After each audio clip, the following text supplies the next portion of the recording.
ఆరోగ్యాభిలాషులందరికీ నా హృదయపూర్వక నమస్కారములు.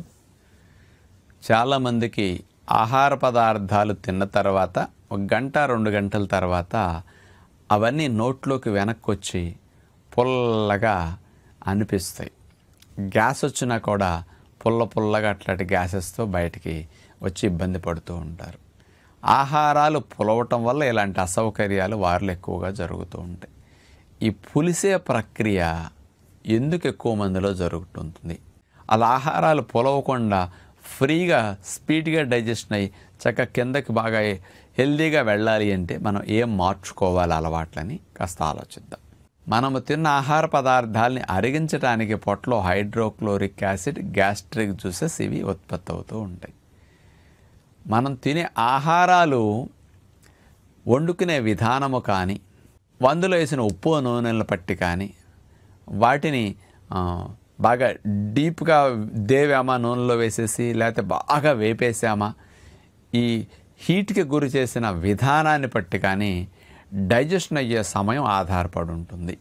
ఏ ఆహార పదార్థాలైతే పొట్టా ప్రేగుల్లో అరగటానికి ఎక్కువ సమయం నిలవ ఉంటాయో, ఎక్కువ సమయం పడుతుందో అవన్నీ అన్నేసి గంటలు ఉండేసరికి వాటిని జీర్ణ చేసే క్రమములో అన్ని గంటలు నిలవ ఉన్నందుకు ఆహార పదార్థాలు కొంచెం పులుస్తుంటాయి అన్నమాట. ఆ డైజెషన్ ప్రాసెస్లో ఈ నిలవ ఉండే ప్రక్రియ వల్ల పులవటం, పులిసినప్పటి నుంచి రిలీజ్ అయ్యే గ్యాసెస్ కూడా ఆ పుల్లగా ఎక్కువ రావటం ఎక్కువ జరుగుతూ ఉంటాయి అన్నమాట. అందుకని ఈ పుల్లటి త్రేన్పులు వస్తూ ఉంటాయి. ఇండైజెషన్ ఉందని డైజెషన్ అవ్వటానికి మందులు, టానిక్ లాంటివి కొంతమంది వాడుతూ ఉంటారు. ఆ త్రేన్పులు గ్యాసెస్ పోవటానికి కొన్ని చప్పరించే మందులు కూడా మింగుతూ ఉంటారు. అంటే తాత్కాలికంగా ఉపశమనం లభిస్తుంది, కానీ పర్మనెంట్ సొల్యూషన్ ఆలోచించాలంటే కొంచెం అలవాట్లని ఇట్లాంటి సమస్య నుంచి బయటపడటానికి మార్చుకుంటే బాగుంటుంది. ఇక్కడ ఏమి చేయాలి అంటే 2 విషయాల్లో ముఖ్యంగా మీరు మార్చుకోవాలి. ఆహారం పులవకుండా, గ్యాసెస్ పుల్లగా రాకుండా, నోట్లోకి వెనక్కి మెతుకులు ముక్కలు అసౌకర్యం కలగకుండా ఉండాలి అంటే మొట్టమొదటిది ఆహార పదార్థాలకి ఆహార పదార్థం తినటానికి మధ్యలో గ్యాప్ అనేది ఎక్కువ ఉండాలి. అప్పుడు పులిసే ప్రక్రియ తగ్గిపోతుంది. ఈ గ్యాప్ ఎక్కువ ఇచ్చినప్పుడు ఏమవుతుంది అంటే ఆకలి బాగా వేస్తుంది.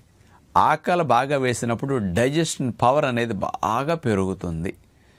ఆకలి బాగా వేసినప్పుడు జీర్ణాద రసాలు కూడా యాక్టివ్గా పనిచేస్తుంటాయి అన్నమాట.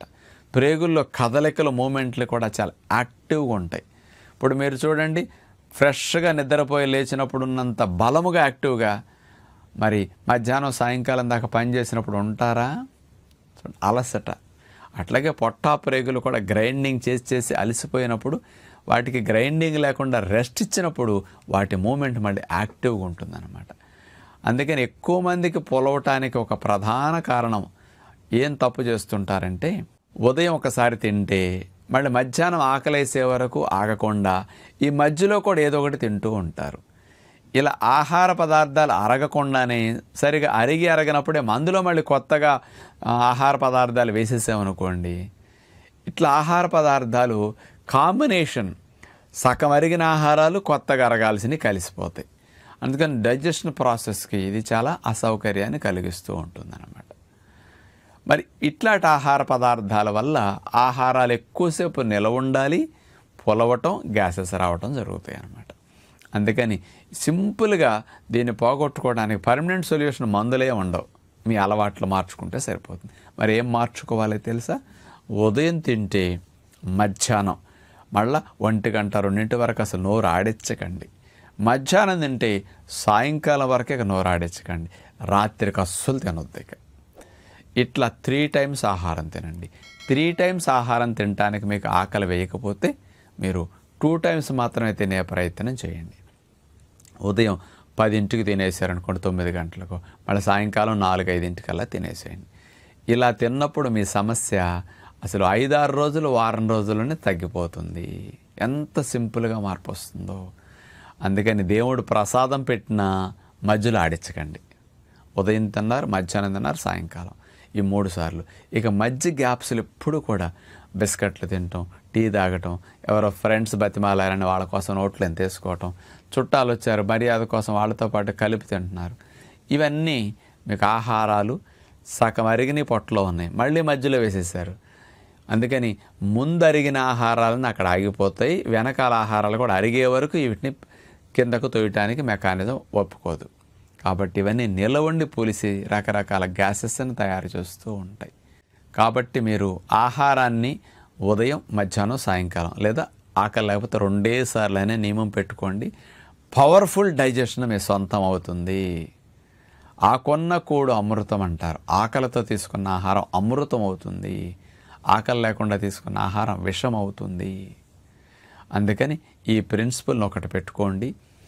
రెండవది, మీకు ఈ పుల్లటి త్రేన్పులు, గ్యాస్ట్రిక్ సమస్యలు ఎక్కువగా ఉండి ఇబ్బంది పడేటప్పుడు ఒక మొదటి వారం రోజులు 10 రోజుల పాటు పొట్టని సెట్ చేయడానికి, మళ్ళీ ట్రాక్లోకి తీసుకురావడానికి, చెడ్డ సూక్ష్మజీవులను పొట్టలో తగ్గించి మంచి సూక్ష్మజీవులను పెంచుకోవటానికి మీరు ఏం చేయొచ్చో తెలుసా?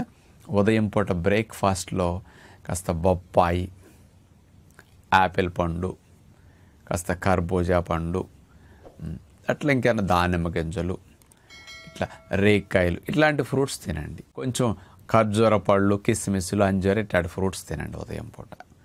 మళ్ళీ సాయంకాలం పూట 6 గంటలకల్లా డిన్నర్, ఓన్లీ ఫ్రూట్స్ తినండి.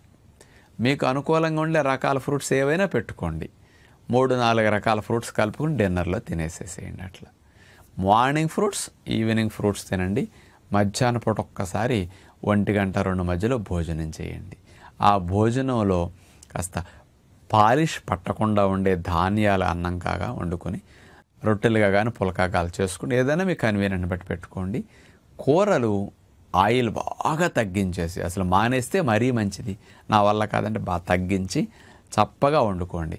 అప్పుడు ఏమవుతుంది, కొంచెం ఉప్పు వేసి కొంచెం ఆయిల్ వేసి అట్లా వండుకుంటే డైజెషన్ స్పీడ్గా జరుగుతుంది. ఎందుకంటే ఆయిల్ ఎంత ఎక్కువ కొద్దీ డైజెషన్ సమయం అంత పెరుగుతూ ఉంటుందన్నమాట. అందుకని తేలిగ్గా డైజెషన్ అవ్వాలంటే వండుకునే విధానం ఇట్లా మారాలి. కానీ మధ్యాహ్నం అట్లా పెట్టుకుని భోజనం చేయండి. ఇలా ఒక వారం రోజులు 10 రోజులు మీరు 2 పూట్ల ఫ్రూట్స్ తింటూ మధ్యాహ్నం భోజనం చేస్తుంటే పొట్ట సెట్ అవుతుంది, డైజెషన్ పవర్ ఇంప్రూవ్ అవుతుంది, గుడ్ బ్యాక్టీరియాలు పెరుగుతాయి, బ్యాడ్ బ్యాక్టీరియాలు తగ్గుతాయి. ఇంకా అక్కడ నుంచి మీకు ఆహారాలు పొలవకుండా ఉండాలంటే ఉదయం, సాయంకాలం లేదా ఉదయం, మధ్యాహ్నం, సాయంకాలం 3 సార్లు కానీ 2 సార్లు కానీ తినండి. మెయిన్ ప్రిన్సిపల్ డైజెస్టివ్ సిస్టమ్ యాక్టివ్గా ఉండాలి అంటే సాయంకాలం 6 గంటలకల్లా మీరు డిన్నర్ ముగించేస్తే రాత్రి 9 ఆహారం అరిగిపోతుంది.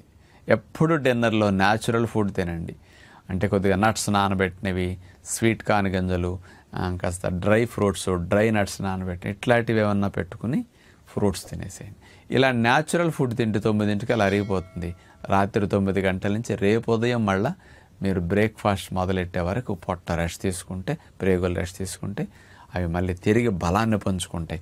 మీరు నిద్రపోతే అంత యాక్టివ్గా బలంగా అవుతారండి. రేపు ఉదయానికి సేమ్ మీ పొట్ట ప్రేగులు బలంగా నువ్వు ఏదైనా పడే, నేను రుబ్బవతల పడేస్తాను అంటుంటాయి అన్నమాట. అందుకే న్యాచురల్లా రాత్రి 12 గంటల పొట్ట ప్రేగులకి రెస్ట్ ఇవ్వటం. ఈ నియమాన్ని అతిక్రమించి తిన్నామా ఇలాంటి చిన్న చిన్న సమస్యలు జీవితకాలం మనం బాధిస్తూనే ఉంటాయి. కాబట్టి మన అలవాట్లు మన రక్షిస్తాయి, మన మంచి ఆహార నియమాలు మన సుఖంగా జీవించేటట్టు చేస్తాయి.